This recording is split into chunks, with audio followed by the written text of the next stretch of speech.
My name's Paul Moore, 45, a construction worker who's seen better days, a divorce, a business collapse, and a life that somehow drifted off course. But fate threw me a curveball at a marina auction last spring.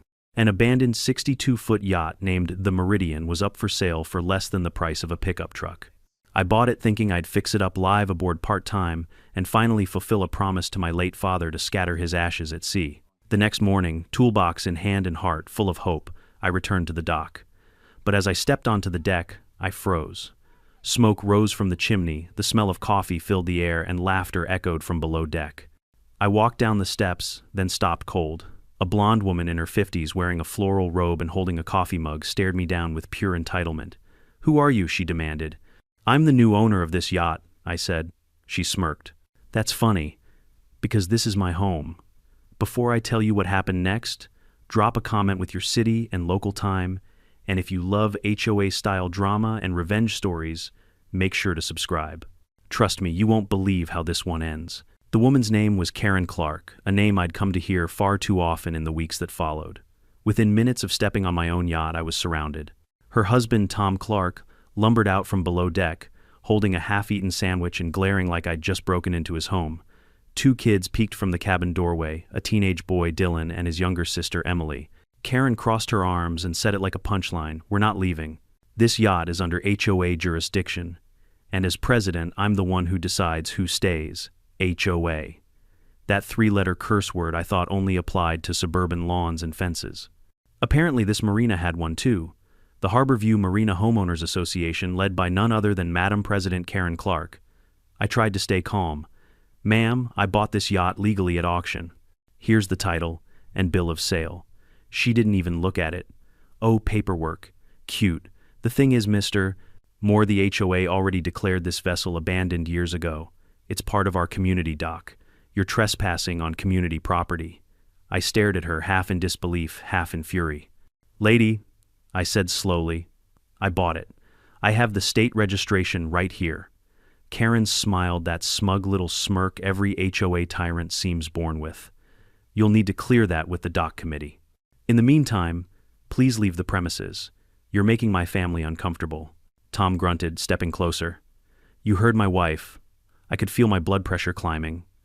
"I'm not going anywhere," Karen shrugged. "Fine. I'll have marina security handle it." 10 minutes later, two men in reflective vests arrived. Not police, just rent-a-cops hired by the HOA.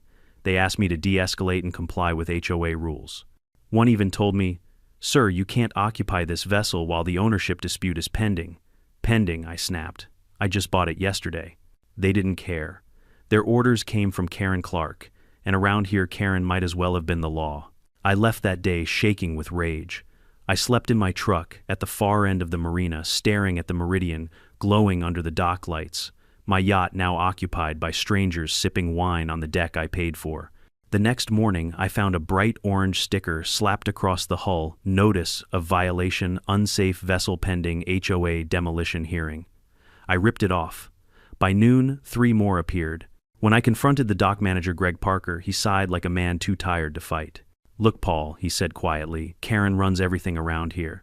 The HOA board, the maintenance budget, the dock leases, even the cameras. You make her mad, and things get difficult." "Difficult," I repeated. "She's squatting on my yacht," Greg leaned in. "You didn't hear it from me, but her husband used to work in code enforcement. He still has friends at the county office. They can make your life hell." I felt a knot in my stomach. This wasn't just a squatter problem, it was a political empire on water. By that afternoon, Karen had taken things up a notch. A public safety notice appeared on the HOA bulletin board, complete with my photo calling me a trespasser under investigation for illegal property acquisition. Then came the Facebook post. "Nidam, Uargent, OA, Notice Audia. We have a situation involving a predatory property flipper attempting to evict a family from their home on the marina. Please remain calm and report any suspicious behavior from this individual. Number, protect our community." The post went viral, at least locally. Within hours, people were commenting, "Shame on you, Paul Moore. You're kicking out a family, you monster. Another greedy developer destroying our town." I hadn't even had a chance to start repairs, and already I was the villain of Harborview. A few days later, a sheriff's deputy showed up. Deputy Miller, one of Karen's friends. He handed me a warning. "Mr. Moore, I've been advised that until the HOA's claim is resolved, you're not allowed on that vessel." What claim? I demanded. They're not owners. Technically, he said, adjusting his sunglasses, they've filed a temporary occupancy affidavit. HOA board backed it. An affidavit? I almost laughed. On what basis? He shrugged.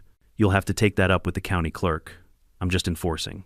Karen stood at the end of the dock, arms folded, watching me with a smirk so wide I could have thrown her overboard just to see if she'd float. Better luck next time, Mr. Moore, she called out. Oh, and don't forget, HOA fines accumulate daily. By the end of that week, I'd received 5 violation letters, totaling nearly $3, 200 inches, HOA, non-compliance penalties. For what you ask, unauthorized presence on private property, disturbing community peace, unlicensed renovation attempt, use of profanity on dock, and my favorite, aggressive posture toward HOA board member. Each one printed on expensive HOA letterhead, signed personally by Karen Clark, president. It was absurd. It was infuriating. And yet legally, I couldn't touch the yacht without risking arrest for trespassing. So I started watching, recording, documenting. From my truck, I filmed Karen hosting dinner parties on the Meridian, inviting her HOA friends, the Parkers, the Millers, the Whitakers, the Johnsons, the Lopezes, all sipping champagne on my deck like it was their country club. I captured her son Dylan fishing off the stern, her husband washing the hull with my supplies, her daughter playing on the bow with fairy lights. My yacht had become the HOA's floating vacation home. The following Monday, I tried appealing to the county office. The clerk, a kind woman named Janet, looked up my case and frowned. Mr. Moore, it says here the HOA filed a complaint claiming the vessel is under community control. Community control, I repeated. It's a privately owned boat, I know, she said. But they submitted documents citing the Harbor Maintenance Act. It gives the HOA temporary oversight if the vessel is deemed abandoned. Abandoned, I nearly shouted. I bought it last week, Janet sighed. They backdated the claim.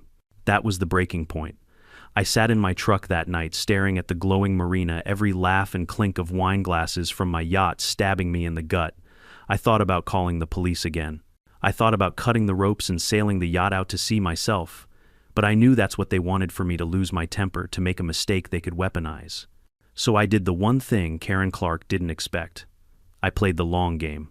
The next morning, I walked calmly into the HOA office, a small trailer near the dock with a gold plaque that read Harborview Marina HOA, President Karen Clark. She looked up from her desk, startled to see me. Mr. Moore, she said with a fake smile, I hope you're not here to cause more trouble. Actually, I replied, I'm here to request a copy of all HOA bylaws and meeting minutes regarding dock management for the past 5 years. Her smile faltered. Why? Because I'm filing an appeal, and because I think you're lying. For a second, the mask cracked. Her eyes narrowed just slightly. Then she laughed, that brittle, condescending laugh that tells you someone thinks they're untouchable. You can try, she said, but you'll find this community is tight-knit. Oh, I'm counting on it, I said. I turned to leave, pausing at the door. By the way, Karen, nice listing on Airbnb, $450 a night. Not bad for a stolen yacht. She froze.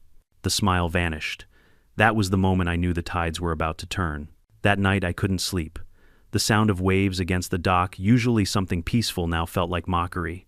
My yacht sitting 100 feet away, full of strangers, clinking glasses and laughing at my expense. Karen Clark had turned my life into a circus, and somehow I was the clown everyone threw stones at. But if there's one thing years of construction work teach you, it's patience. You don't knock down a rotten wall in one swing.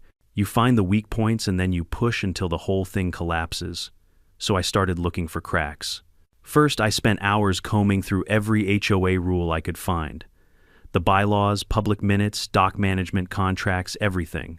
It didn't take long to notice the first hole. The Harborview Marina HOA lease for water rights had expired 6 months ago.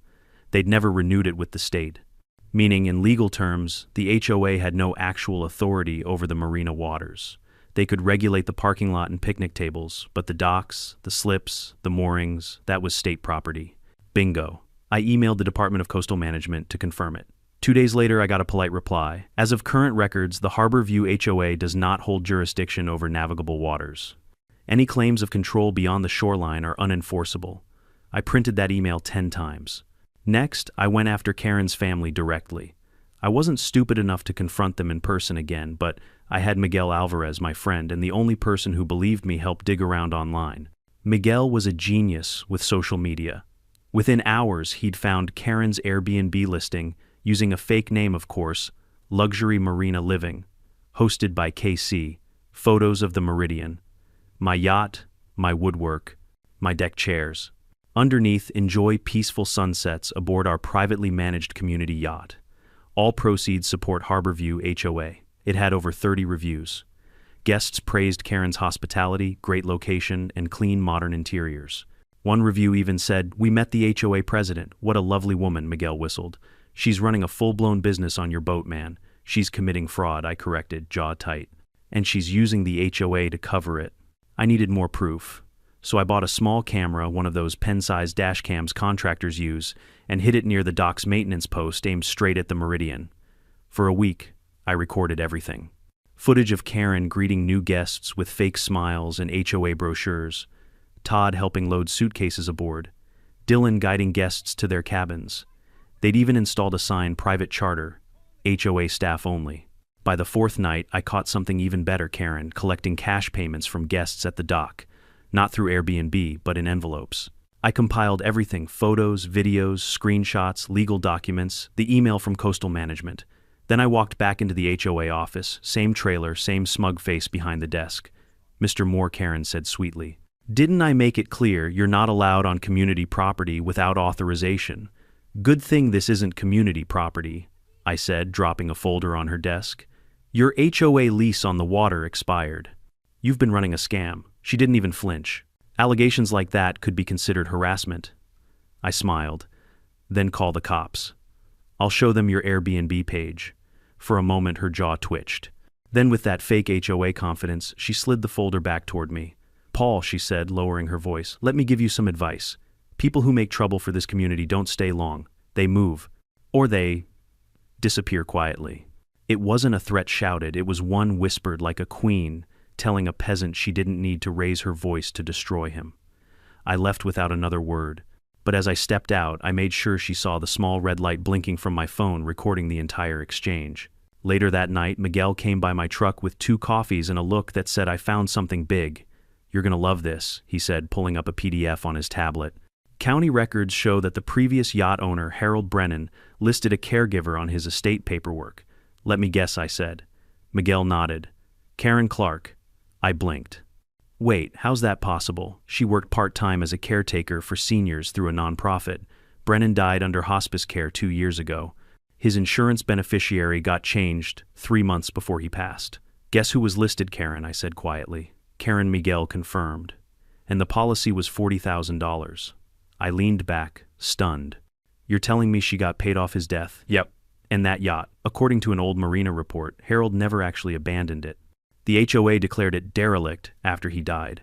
Then Karen lobbied to have it transferred to HOA management. So she built this scam years ago," I muttered, "and she's been squatting on my purchase ever since." Miguel smirked. "You picked the wrong yacht, my friend, or maybe the right one." That's when I decided to escalate. I called attorney Rosemary Rhee, a maritime property lawyer Miguel recommended. Rosemary was direct, sharp, and not easily intimidated. "You've got a classic case of HOA overreach and occupancy fraud," she said after reading my notes. "But if what you're saying about the expired lease is true, we can dismantle them in court." "I don't want court," I told her. "I want my yacht back. Then we'll hit them where it hurts first: reputation and legality." She helped me draft a cease and desist letter addressed to the HOA board, citing state maritime law and unlawful commercial use of private property. I hand-delivered it to Karen's office the next morning. The moment she saw my lawyer's name in the header, her smile cracked for the first time. "This means war, Paul," she said softly. "Good," I replied. "I've been waiting for one." That same week, something unexpected happened. An email arrived from Greg Parker, the dock manager. "Paul, off the record, check the east maintenance locker near slip 14. It's connected to your yacht's old power line. You might find something useful." I waited until nightfall. Flashlight in hand, Miguel keeping lookout, I pried open the rusty locker. Inside was an old metal box labeled Brennan Personal Effects. Inside were yellowed papers, Harold Brennan's original maintenance logs, medical receipts, and handwritten notes. One caught my eye. Karen promised she'd look after the Meridian if I went into hospice. Don't let her sell it. Tucked beneath was a photocopy of a change of beneficiary form naming Karen Clark as the recipient of Harold's life insurance, dated 3 weeks before his death. I didn't need to be a lawyer to know what that meant. Miguel exhaled. "That's elder abuse and insurance fraud rolled into one." Rosemary agreed. If this checks out, she's not just a bully, she's a criminal. And she's been laundering HOA money through those maintenance fees. We turned everything over to the Coast Guard Investigative Service and the State Attorney General's office. By the next morning, the HOA's tone had changed. The usual violation letters stopped. The Facebook posts vanished. Karen went quiet, too quiet. That silence scared me more than the threats ever did. Because I knew Karen Clark wasn't the type to retreat. She was the type to rebuild her walls higher. Sure enough, 2 days later, I woke up to the sound of banging metal. I ran to the dock and saw Karen's husband Todd removing the mooring ropes from the Meridian. When I shouted, he grinned. "We're moving it, buddy. HOA ordered a relocation for safety reasons." "Touch that yacht and I'll have you arrested," he shrugged. "Then you better call fast." Behind him, Karen stood with folded arms, her phone camera pointed at me. "Smile, Paul," she said sweetly. "Wouldn't want the HOA board to think you're violent again." I froze, forcing myself to breathe. I wasn't giving her the satisfaction of another incident. Instead, I just smiled back and said quietly, "You've made a mistake, Karen. You picked the wrong man to steal from." And as she turned away, I whispered to myself, "You can hide behind your HOA all you want, but the tide's already changing." By the time dawn broke the next morning, I knew there was no turning back. Karen Clark had crossed from harassment into something bigger, fraud, theft, maybe even conspiracy. And if I was going to win this, I couldn't fight like a homeowner arguing about fence height. I had to fight like a man taking back what was stolen from him. The first thing I did was call attorney Rosemary Rhee again. She picked up on the second ring. "Morning, Paul," she said, already sounding like she'd been up reading case law. "Let me guess, Karen's making moves. She's trying to relocate the yacht," I told her. "Last night her husband was untying it. Said the HOA ordered a safety relocation." "Of course they did," she sighed. "You know what that means, right? They're trying to destroy evidence, maybe even hide the boat so we can't serve the warrant once the state approves it." That made my stomach drop. Can they do that legally? No. But Karen doesn't play legal, she plays loud. Rosemary wasted no time. Within 24 hours, she filed a restraining injunction preventing the HOA from tampering, moving, or materially altering any property under state title dispute, specifically the Meridian. The judge approved it the same day. Miguel and I printed 3 copies and taped them right on the hull. When Karen saw the paper, she nearly choked on her latte. "You think a piece of paper stops me," she sneered. "No," I said calmly, "but the Coast Guard will." For the first time, she looked rattled. Not scared, just off balance. The kind of look someone gives when they realize their favorite game suddenly got new rules. Meanwhile, the investigation Rosemary had triggered began unfolding fast. The Coast Guard Investigative Service, CGIS, contacted me directly. A special agent named Daniel Martinez called one afternoon. "Mr. Moore," he said, "we've been reviewing your documentation. This isn't the first complaint involving Mrs. Clark or the Harborview HOA. It's not, no, sir. We have 3 previous reports, one for financial irregularities, one for obstruction during an inspection, and one from a family who accused the HOA of illegally seizing their dock slip." I blinked. "So she's done this before." "Looks that way. And based on what you sent, the expired water lease, the rental business, the insurance documents, she's in a lot deeper trouble than she realizes." "Good," I said, "because I'm tired of playing defense." For weeks, Miguel and I collected more evidence, every receipt, every photo, every conversation. We set up motion-activated cameras on the dock and caught footage of HOA members sneaking aboard the yacht at night, removing boxes, papers, and electronics. One clip showed Tom Clark hauling out a black duffel bag and handing it to Gavin Miller, the HOA treasurer. Another showed Karen whispering with Patricia Parker, the HOA secretary, outside her SUV. They were panicking. Rosemary grinned when she saw the footage. "Congratulations," she said. "You've just captured a conspiracy to conceal evidence." She forwarded everything to Agent Martinez, who was building a criminal case piece by piece. But while the investigation grew stronger, life for me got worse. My business phone started ringing nonstop, fake inquiries, prank calls, negative reviews on Yelp. Someone had left 1-star ratings under my construction company's name with comments like "scammer harassed a local family and threatened HOA officials." It didn't take a genius to guess who was behind it. Karen had launched a smear campaign. Then came the letters, dozens of them, all marked HOA violation notice. Each one more ridiculous than the last: loitering in community area, unauthorized recording of residents, improper use of marina lighting, verbal harassment through tone of voice. I could have laughed if it didn't sting so much. She wasn't just trying to win, she was trying to break me. Miguel saw it too. One night he showed up with a six-pack and said, if you wanted to move this yacht to international waters and start fresh, I'd help. I grinned. Tempting. But I think I'd rather watch Karen sink herself. A few days later we got our chance. Agent Martinez called, his voice sharp with energy. Paul, we've confirmed something. Harold Brennan's estate wasn't handled properly. The insurance beneficiary change was forged. We ran handwriting analysis. Brennan's signature was traced. Guess who signed the witness line? Karen Clark. Bingo. She committed insurance fraud, possibly elder financial abuse. And since she used HOA resources to cover her tracks, the whole board's implicated. I nearly dropped the phone. You're saying the HOA's going down too. Let's just say if this goes to trial, it won't be a small-town drama anymore. It'll be federal. That night, Miguel and I celebrated with cheap pizza on the dock, sitting across from the Meridian, while Karen and her family hid behind drawn curtains. For the first time, I saw fear in their silence. No music, no laughter, no guests, just stillness. They know, Miguel said. Yeah, I replied. They're waiting for the next move, and that move came sooner than anyone expected. 3 days later, a white envelope slid under my truck's wiper. No name, no return address. Just one line typed on a piece of paper inside. Stop digging, or the next thing you lose won't be a boat. Miguel wanted to call the police immediately. Rosemary agreed, but I refused. You can't scare a man who's already lost everything, I told them.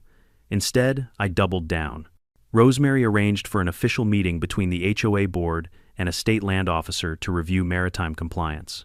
It was supposed to be routine, but in reality, it was a setup. The officer, Agent Martinez, and 2 Coast Guard investigators would attend undercover posing as state auditors. I'd be there too, with copies of every file ready to drop the truth in front of the entire HOA. When the day came, the marina's conference hall was packed. All the familiar faces were there, the Millers, the Parkers, the Whitakers, the Johnsons, and of course Karen Clark sitting at the head of the table, smug as ever in her red blazer. Let's begin, she said. Mr. Moore, this meeting is about your ongoing non-compliance and harassment of this community. I didn't say a word. I just opened my binder and slid a document across the table. What's this? She asked.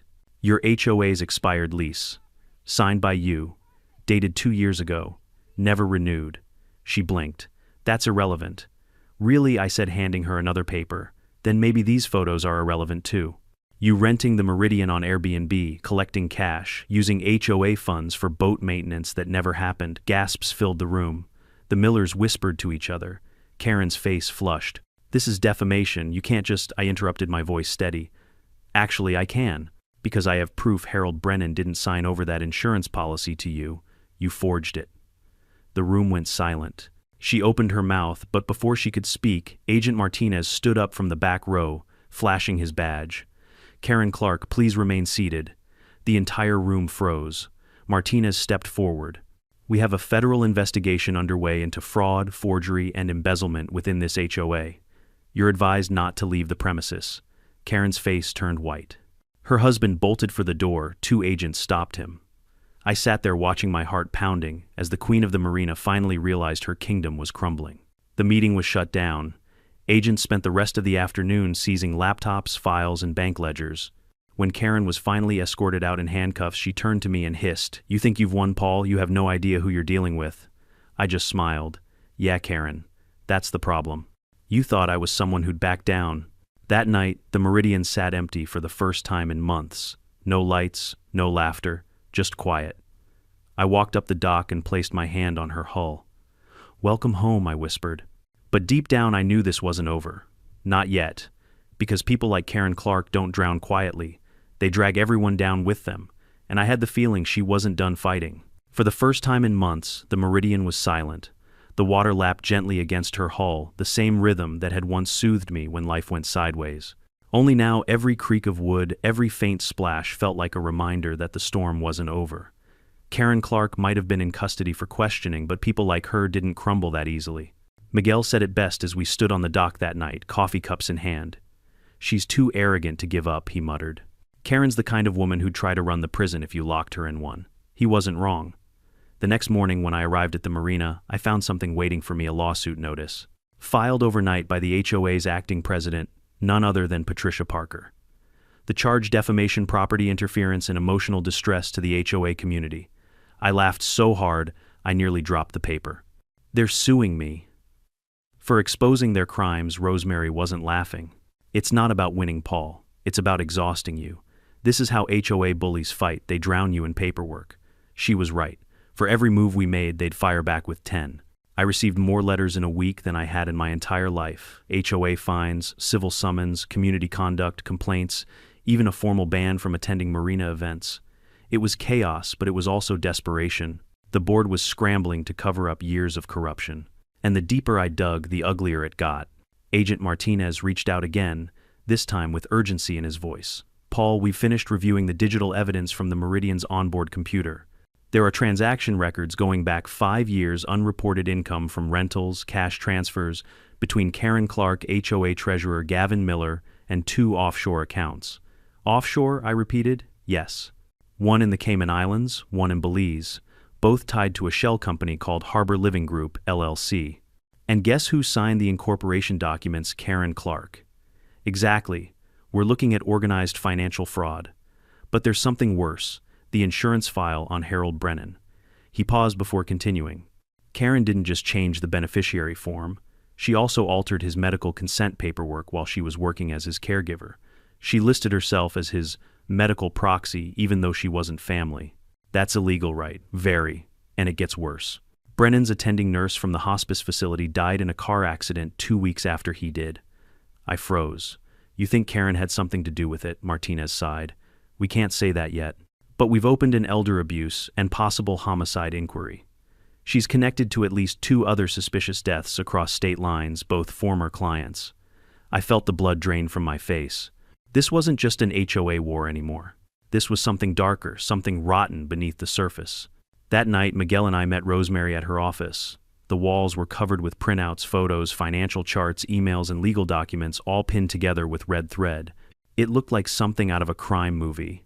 We've got patterns, Rosemary said, tapping on the board. Karen Clark wasn't just abusing her HOA position, she was using it as a shield. She targeted isolated residents, elderly property owners, and small investors. Anyone who wouldn't fight back. She used HOA authority to get access, Miguel added. Once she had control, she'd move in temporarily and then make it permanent. Rosemary nodded. And the Meridian wasn't her first. She did the same thing to a retired Navy mechanic in Florida, claimed she was caretaking his property, then sold it under the HOA's name. That man died of what was ruled a heart attack. 2 weeks before she collected on his estate, I leaned against the wall shaking my head. So she's been running this scam for years, right under everyone's nose. And she almost got away with it, Rosemary said softly. If you hadn't bought that yacht, she would have kept doing it. For a moment the room went quiet. Then Miguel spoke. So what now? Rosemary turned toward me. Now we make sure she never gets another chance. 2 days later, Karen posted bail.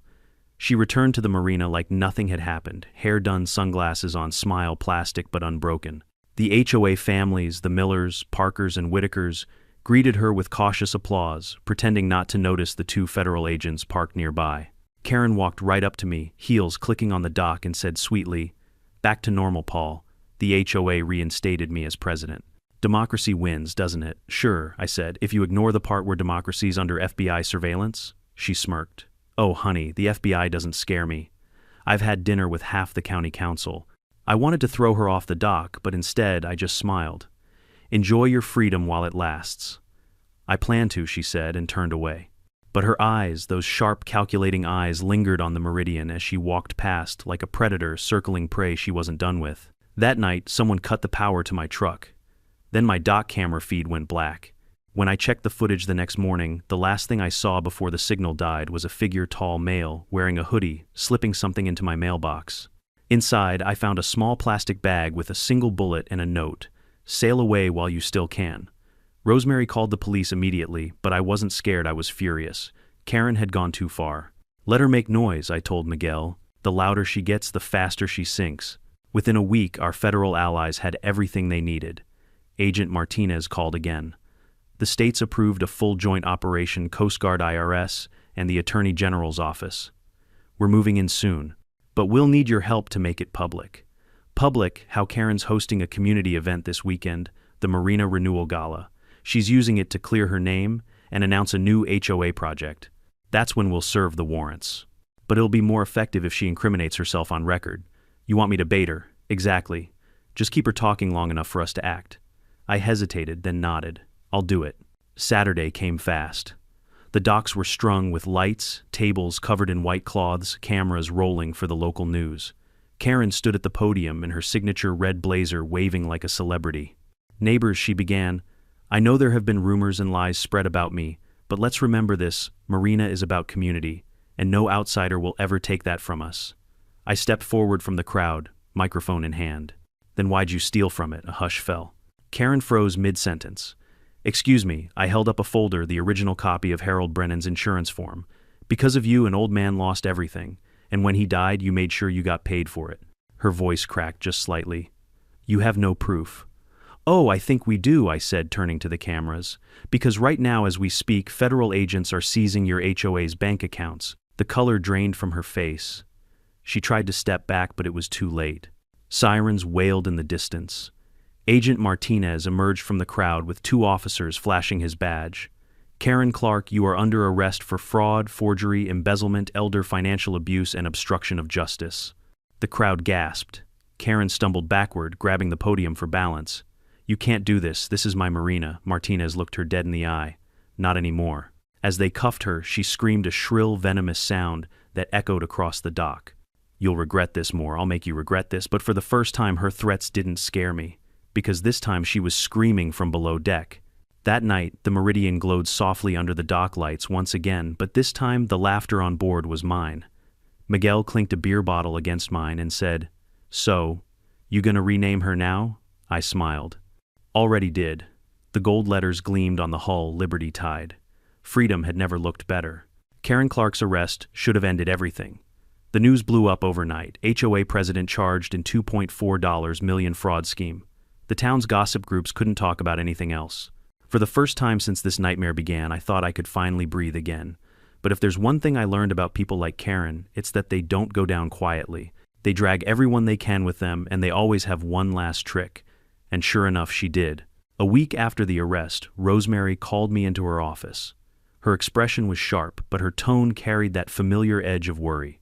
Paul, she said, Karen's attorney just filed a motion claiming her arrest was procedurally invalid because the HOA charter is a private association, not a government entity. She's arguing that the evidence seized was outside federal jurisdiction. I blinked. She's actually trying to get out on a technicality. Oh, she's not just trying, she's got money backing her. The HOA's insurance policy is paying her legal fees. Technically, she's still president until they officially dissolve the board. Miguel groaned. You mean the HOA is paying her to defend herself for scamming the HOA? Exactly, Rosemary said. And the worst part, the judge granted her bail. When I stood up so fast, my chair scraped the floor.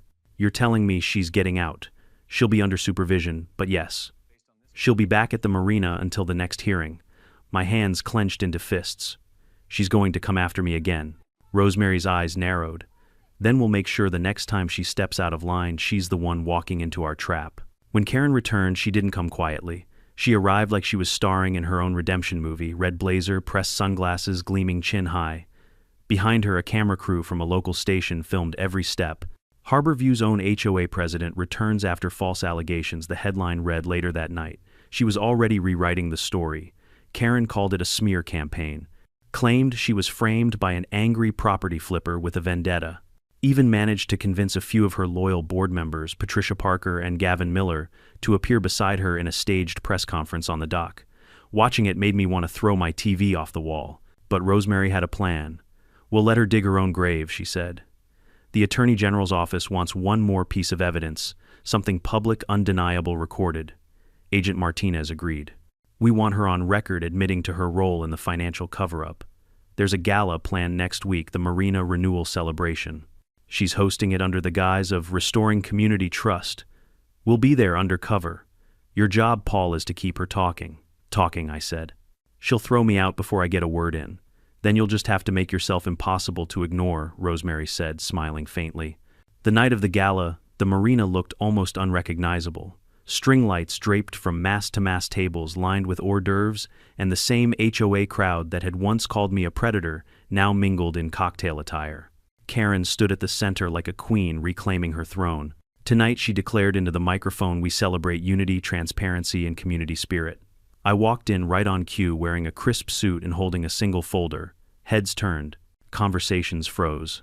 Karen's smile faltered. Paul Moore, she said slowly. I wasn't aware you were invited. I wasn't, I said. But seeing as you're talking about transparency, I figured you wouldn't mind a little truth joining the party. The room buzzed. Cameras turned. Karen's tone tightened. This event is for HOA members only. I smiled. Good thing I own a yacht in your marina. A few quiet laughs rippled through the crowd. Karen's jaw clenched. Agent Martinez watched from the back disguised as a journalist, while Rosemary pretended to mingle near the bar. Miguel stood by the exit recording everything. Karen straightened her jacket and leaned toward the mic. Mr. Moore, your personal issues have no place here. We're here to rebuild trust, not spread more of your lies. Lies, I said, raising the folder? Then maybe you can explain these. I laid out copies of the HOA's financial records, the ones showing payments to Harbor Living Group LLC. Companies registered in Belize, right, under your name. The same company that's been receiving transfers from HOA maintenance funds. Karen forced a laugh. That's ridiculous. Really, I flipped another page. Because here's a signed invoice you submitted under HOA letterhead to your own company. That's embezzlement, Karen. She stepped closer, eyes blazing. You don't know what you're talking about. Oh, I think I do. I lowered my voice. You used Harold Brennan's death to steal a yacht. You forged his insurance documents. You even took money from the HOA's reserve fund to cover the taxes on his policy payout. How am I doing so far? The crowd murmured. Karen's mask cracked for the first time. Her lips trembled before curling back in anger. That old man owed me. He promised me that boat. I took care of him when no one else would. The words echoed through the speakers. Every camera turned toward her, and that was the exact moment Martinez gave the signal. Two men in suits stepped forward, badges out. Karen Clark, one announced, you are under arrest for embezzlement, fraud, and obstruction of justice. The crowd gasped. Some backed away, others whispered. Karen's husband Tom stood frozen near the buffet table, face pale. Karen tried to compose herself. You can't do this here. I'm innocent. Martinez approached calmly. You just confessed on camera, ma'am. Her eyes darted wildly. That doesn't count. You tricked me. You all tricked me. As the agents cuffed her hands, she kicked at the chair and shouted, This is harassment. You'll regret this more. I just stood there, arms crossed. You've said that before, Karen. Every time it turns out, I'm fine. The event dissolved into chaos. News crews swarmed the dock, broadcasting everything live. The HOA members who once worshipped Karen now looked at me like they'd seen a ghost. Patricia Parker slipped away quietly, clutching her purse. Gavin Miller tried to sneak out the side door until a uniformed officer intercepted him. By midnight, the entire HOA board was under federal custody. The next morning, headlines exploded. HOA president, arrested again. FBI uncovers decade-long fraud ring. Elder abuse, embezzlement, and HOA corruption. Linked to Karen Clark. Local homeowner exposes criminal HOA empire. For once my name wasn't being dragged through the mud, it was being cleared. 2 days later, the Meridian, now Liberty Tide, was officially released from evidence. I stepped aboard feeling the deck under my boots again, for the first time as its rightful owner. The interior still smelled faintly of the lavender cleaner Karen used, but now it felt peaceful, like the storm had finally passed. Miguel whistled, admiring the sunrise over the water. She's yours again, man. What's the first thing you're gonna do? I smiled, running my hand along the polished railing. Finish what I started. Fix her up. Sail out past the horizon. Rosemary climbed aboard, holding a folder of legal papers. It's official, she said. The HOA's dissolved. State oversight will manage the docks now. You're free. Free, I repeated softly. The word tasted good. As we untied the ropes, the yacht drifted gently from the dock, her bow cutting through the glowing morning mist. I felt the engine rumble to life beneath my feet, steady and sure. In the distance, Karen's voice no longer echoed through the marina. Just the sound of gulls, wind, and the water, finally my water. For the first time in years, I felt something I hadn't felt in a long time, peace. I looked at Miguel and Rosemary and grinned. Next stop, open ocean. The sun climbed higher, painting the waves gold. Behind me, the dock grew smaller until it vanished entirely. And for the first time since buying the Meridian, I didn't look back. The morning after Karen Clark's second arrest, the marina was eerily calm. For months it had been a battlefield, a parade of shouting neighbors, HOA banners, police tape, and gossip cameras. Now, it was just the sound of the waves slapping against the docks and the distant cry of seagulls. I sat on the stern of Liberty Tide, coffee in hand, trying to process the silence. For the first time in over a year, no one was threatening to fine me, sue me, or temporarily confiscate my property. Still, I couldn't shake the feeling that something unfinished lingered beneath the surface like the calm before one last storm. Miguel joined me, a donut in his mouth, and that same smirk that had carried us through hell. "So, how does it feel?" he asked. "To officially be the most hated man in Harborview?" I laughed. "If they hate me, it means I won." "Fair point," he said, "though I think they hate Karen more now." Over the next few weeks, the investigation exploded. The FBI, the IRS, and the Coast Guard worked together to uncover the full extent of what Karen and her HOA crew had been running. It wasn't just small-town corruption, it was an entire network of fraud. They found forged invoices, fake maintenance companies, and a secret fund labeled Community Reserve B. The B apparently stood for Belize, the offshore account where millions in HOA funds had vanished over the past decade. Every time the agents opened a new folder, another name fell. Patricia Parker, the HOA secretary, admitted she signed blank checks for Karen in exchange for loan forgiveness. Gavin Miller, the treasurer, confessed he'd laundered HOA money through shell donations to his cousin's construction firm. Even Tom Clark, Karen's husband, turned on her, cutting a plea deal for reduced sentencing in exchange for testifying against his wife. The irony was perfect. The HOA that once fined me for improper deck lighting was now facing federal racketeering charges. Still, Karen refused to break. Even from jail, she filed handwritten motions, dozens of them, claiming she was the victim of a male-led smear campaign orchestrated by vindictive dock owners and corrupt federal officers. At one point, she even sent me a letter. "Paul, I know you think you've won, but people like me don't lose, we rebuild. The HOA was my legacy and you destroyed it. One day you'll see the cost of crossing me." No signature, just a lipstick kiss mark at the bottom. Rosemary told me to throw it away. Miguel told me to frame it. I did neither. I burned it. Meanwhile, the town changed overnight. The new State Marina Oversight Board took over operations, hiring professional management instead of HOA volunteers.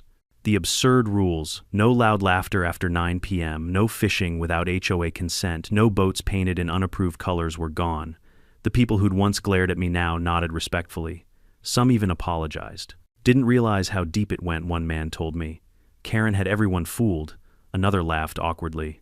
"You were right, man. She really was crazy. I didn't say I told you so. I just smiled and got back to work sanding the deck." Vindication's nice, but it doesn't varnish wood. One afternoon, as I was scrubbing rust from the railing, Agent Martinez stopped by. "She's not taking it well," he said. "Karen, yeah. She's in solitary right now. Tried to start a fight with a federal marshal after they denied her phone privileges." I couldn't help but smirk. "Guess she finally met an HOA she couldn't control." Martinez chuckled. "You'd be surprised how many of these cases start small. A few fines, a little power trip, then, boom, full-on financial crime syndicate." He handed me a copy of the final report. "Thought you'd want to see this. Cases officially closed. You're free and clear." I flipped through the summary. Charges: fraud, forgery, embezzlement, elder financial abuse, mail fraud, tax evasion, witness, intimidation, sentence life, in federal prison without parole. Tom Clark, 15 years. Gavin Miller and Patricia Parker, 7 each. Karen's empire gone. The night the verdict aired, the whole town gathered at the marina. Someone set up a projector on the dock, and we watched the news report together.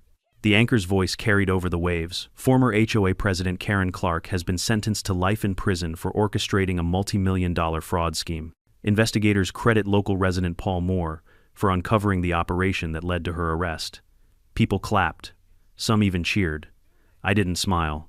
I just watched the footage of Karen being led away in handcuffs, her once perfect hair a mess, her expression a mix of fury and disbelief. She still looked like she believed she was the victim, like the world had wronged her. Miguel leaned over and whispered, "You think she'll ever admit it, Karen?" I said. "She'll probably start an HOA in prison." In the weeks that followed, Liberty Tide became something of a local legend. Tourists came by asking to take pictures. The story spread online, the man who took down his HOA, and suddenly I was getting emails from people across the country. "Paul, I'm dealing with a nightmare HOA too. Can you share how you beat them legally? Please start a YouTube channel. You'd be a hero." I didn't want fame. I wanted quiet, so I did what I'd planned from the start. I finished restoring the yacht, polished her brass fittings, and reinstalled the twin diesel engines Harold Brennan had loved so much. Then, one morning before sunrise, I set out to sea. The water was glassy, the sky painted in orange and violet. I scattered my father's ashes into the wind, the same promise I'd once made before Karen Clark turned my life into chaos. Miguel stood at the bow, arms wide, shouting into the breeze. "Freedom, baby." Finally, Rosemary laughed from the cabin doorway. "You two look like you're auditioning for a cologne commercial." "Maybe I am," I said. "Smells like victory." She rolled her eyes, but she smiled that quiet, genuine smile that said she was proud of how far we'd come. As Liberty Tide glided across the waves, I felt something lift off me. Months of tension, anger, sleepless nights, all washed away by the salt and Sunday. For the first time, the world didn't feel small anymore. Later that evening, as we anchored near the cove, Miguel handed me an envelope. "Mail came before we left," he said. "Thought you should see this one." The postmark read Federal Correctional Institution, Tallahassee. Inside was a short note, scrawled in looping, angry handwriting. "You might have my HOA, Paul, but you'll never have peace. Every tide turns eventually. No signature, but I didn't need one." Rosemary frowned. "She'll rot in prison, Paul. Let her go." I tossed the letter into the galley stove. The paper curled, blackened, and turned to ash. "All ready," I said quietly. That night, I sat alone on deck, watching the reflection of the stars on the water. The ocean was calm again, and for the first time in years, so was I. I thought about Harold Brennan, the man whose death had started this entire storm, and whispered, "Your yacht's safe now, Captain. She's home." The engine hummed softly beneath me, a low, steady heartbeat that felt like closure. Maybe Karen was right about one thing: every tide turns. But this time, it turned my way. The ocean has a strange way of erasing sound. Out there, miles from the coast, the world becomes a whisper, just the steady breath of wind, the hum of engines, and the water folding itself against the hull. For months, my life had been full of shouting, lawyers, cops, HOA, tyrants, news anchors. Now there was only silence, the kind that fills your chest instead of your head. Liberty Tide moved like she'd been waiting years for this freedom. The sunset burned across her bow in streaks of orange and copper, and as the horizon swallowed the sun, the world went gold. I leaned on the rail, the urn in my hands heavier than it should have been. "Ready?" Rosemary asked quietly beside me. I nodded. Together we tilted the urn, and the ashes of my father scattered into the sea, carried away on the same winds that had once brought him home from his Navy tours. "Goodbye, Dad," I whispered. "Took me a while to get here, but I made it." Miguel stood a few feet away, trying not to sniffle. "Man," he said, "I didn't sign up for emotional sailing." Rosemary laughed softly. "He'd be proud of you," maybe I said, "or he'd tell me I overpaid for the yacht." The three of us stood in quiet for a while, watching the ashes fade into the water until nothing remained but sunlight. It had been 4 months since Karen Clark's sentencing, and life had finally settled into something resembling normal. Liberty Tide was officially registered under my name again, and the marina was now managed by a neutral state agency. No more HOA board, no more arbitrary fines. The docks were calmer, cleaner, friendlier. People said hello again. Families came to fish without worrying about noise violations. The air smelled like salt and grilled shrimp instead of ego and paperwork. And as for Karen, she'd been moved to a federal facility in Florida, where, according to the latest report, she was adjusting poorly. She'd filed 5 appeals, all denied. But even behind bars, she was trying to run things. Rumor had it she'd organized her cell block into a community committee that fined inmates for messy bunks. Some people never changed. When we docked, a week later, the marina looked alive again. Kids chased gulls on the boardwalk, and a local band played at the new cafe that had replaced the old HOA office. Above the door, a hand-painted sign read Brennan's Dock Cafe in memory of Captain Harold. I smiled. The owner, an older man named Fletcher Brennan, Harold's nephew, had reopened the place after inheriting part of his uncle's estate. We'd worked together with the Attorney General's office to create the Harold Brennan Foundation, a fund that protected seniors from property and HOA scams. Fletcher waved when he saw me. "Morning, Captain Moore. You heading out again soon?" "Thinking about it," I said. "Might take a few veterans for a day sail this weekend." He nodded approvingly. Harold would have liked that. Man loved the sea more than people. "Yeah," I said, smiling. "Can't blame him." Over the following weeks, word of Liberty Tide spread beyond our little marina. Local veterans groups started calling, asking if we could host day trips for older sailors. Then came an email from the Coast Guard Auxiliary offering to collaborate on a safety outreach program. Before long, what started as my personal escape became something bigger, a small fleet of volunteers, sailors, and retired servicemen running Sailing for Seniors, named after Harold Brennan's old logbook. Miguel became the unofficial mechanic/DJ blasting classic rock while tuning engines. Rosemary handled the nonprofit paperwork, ensuring no HOA-style bureaucracy ever infected our mission. And me, I just kept the helm steady, making sure no one ever took away what we'd built again. One afternoon, as we prepared for another group sale, a marina staffer handed me a letter. The envelope was thin, the paper lined and wrinkled. The return address made my stomach tighten: Federal Correctional Institution, Tallahassee. I knew before I opened it who it was from. The handwriting was unmistakable, bold, dramatic, cursive, like it belonged on a threat or a lawsuit. Paul Moore, they tell me you're some kind of hero now, the man who saved the marina. But I know the truth. You're just another man who couldn't stand a woman in charge. You destroyed everything I built because it made you feel small. But the world forgets fast, Paul. The tides turn. Someday someone worse than me will come along and you'll wish you still had me to fight. KC. I folded it once, then twice, and fed it into the dockside trash can without a word. When Miguel saw the look on my face, he asked Karen, "Yeah, she still thinks she's the victim. She'll die thinking that." He grinned.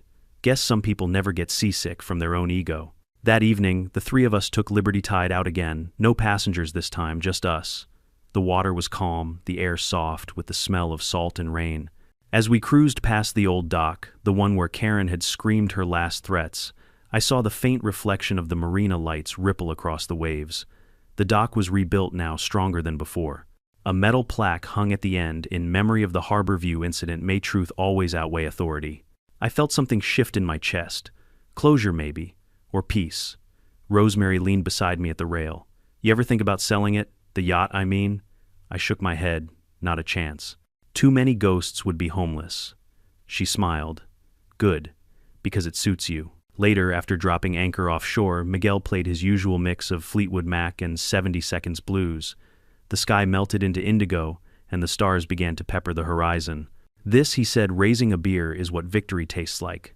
I raised mine. "To Harold Brennan, the man who accidentally started a revolution," Rosemary added. "And to Paul Moore, the man who finished it," I chuckled. "Don't make me sound like some hero. I just wanted to fix a boat." "Yeah," Miguel said.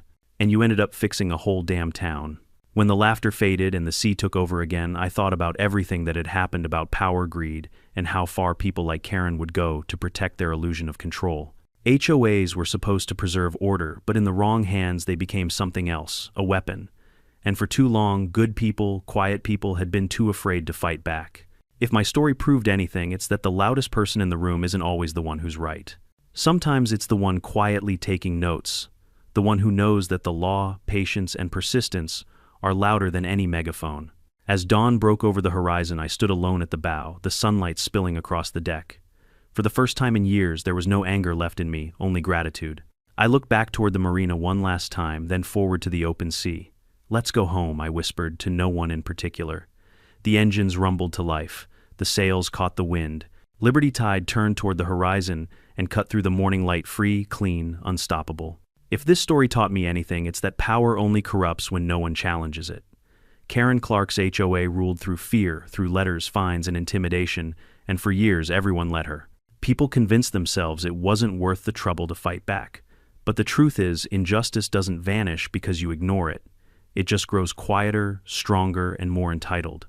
When I first bought that yacht, I thought I was just fixing wood and metal. I didn't realize I'd end up fixing a system. What started as a personal fight became a reminder that one person standing their ground can change the tide for everyone around them. So if someone ever tells you that's just the way it is, remember, rules don't define fairness, people do. Don't let the Karens of the world write your story for you. Stand firm, stay calm, fight smart. And when the time comes, take the wheel, because sometimes the only way to win is to sail your own course.